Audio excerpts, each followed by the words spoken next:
रासायनिक खाद व जैविक खाद। द्वितीय विश्व युद्ध के बाद पश्चिमी देशों के हथियार और विषाक्त रसायन बनाने वाले कारखाने बंद होने के कगार पर पहुंच गए थे, जिसके कारण पश्चिमी देशों को काफी आर्थिक नुकसान हो रहा था।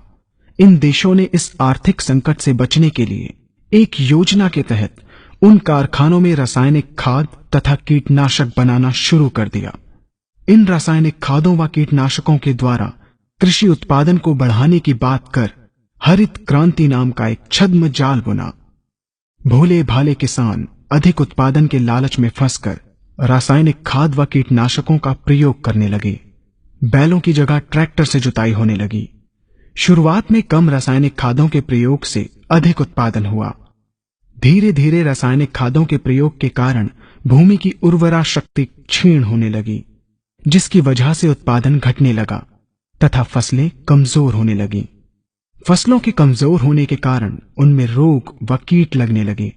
रोग व कीटों से फसल की सुरक्षा के लिए और अधिक कीटनाशकों का प्रयोग होने लगा। एक तरफ ज्यादा उत्पादन के लिए अधिक रासायनिक खादों का प्रयोग होने लगा, वहीं दूसरी तरफ फसलों को रोग व कीटों से बचाने के लिए अधिक विषाक्त कीटनाशकों का प्रयोग बढ़ गया, जिसके कारण उत्पादन लागत बढ़ी और किसान को लाभ कम होने लगा, बल्कि छोटे किसान कर्ज में डूबने लगे। धीरे धीरे भूमि की उर्वरा शक्ति क्षीण होने से भूमि बंजर होने लगी। रासायनिक खाद व कीटनाशकों के कारण खाद्यान्न भी विषाक्त हो गए तथा जलवायु भी प्रदूषित हो गई, जिसके कारण मानव पशु पक्षियों के स्वास्थ्य पर प्रतिकूल प्रभाव पड़ा, जिसका परिणाम आपके सामने है। मानव स्वास्थ्य पर रासायनिक खादों के पड़ने वाले प्रभाव को आप ऐसे समझें। जब किसान फसल में रासायनिक खाद डालता है तो रासायनिक खाद में उपस्थित विषाक्त रसायन जल में घुलकर सबसे पहले जल को प्रदूषित कर भूमि के अंदर उपस्थित केचुए व सूक्ष्म जीवाणुओं को मार देता है। ये बात सभी किसान अच्छी तरह से जानते हैं कि केचुए व अन्य सूक्ष्म जीवाणु भूमि की उर्वरा शक्ति को बढ़ाने के लिए अति आवश्यक होते हैं। विषाक्त रसायन के कारण इनकी मृत्यु हो जाने से भूमि की उर्वरा शक्ति नष्ट हो जाती है तथा भूमि कठोर होकर बंजर होने लगती है। रासायनिक खादों के विषाक्त रसायन पानी के माध्यम से अन्य खनिजों के साथ फसल के अंदर पहुंचकर फसलों को विषाक्त बना देते हैं। बाद में जब खाद्यान्न के रूप में मनुष्य या अन्य पशु इन्हें खाते हैं तो ये विषाक्त रसायन मानव स्वास्थ्य पर बहुत ही बुरा प्रभाव डालते हैं तथा मनुष्य के अंदर तरह तरह के रोग उत्पन्न करते हैं।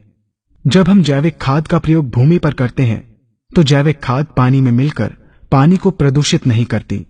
जैविक खाद भूमि के अंदर उपस्थित उर्वरा शक्ति को बढ़ाने वाले जीवाणु तथा केचुओं की संख्या को तीव्रता से बढ़ाती है, जिससे भूमि की उर्वरा शक्ति बढ़ती है तथा भूमि छिद्र युक्त एवं भुरभुरी हो जाती है, जिससे वायु और प्रकाश भूमि के अंदर गहराई तक प्रवेश करते हैं, जिसके कारण भूमि में तापमान एवं आर्द्रता का संतुलन बना रहता है और फसलें मजबूत होती हैं।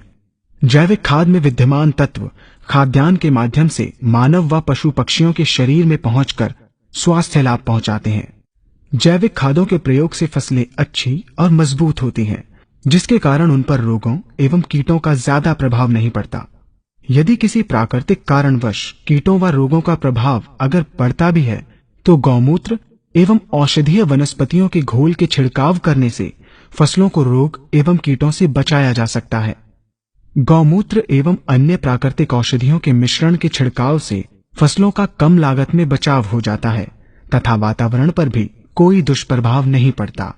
यहाँ हम आपको तालिकाबद्ध तरीके से दोनों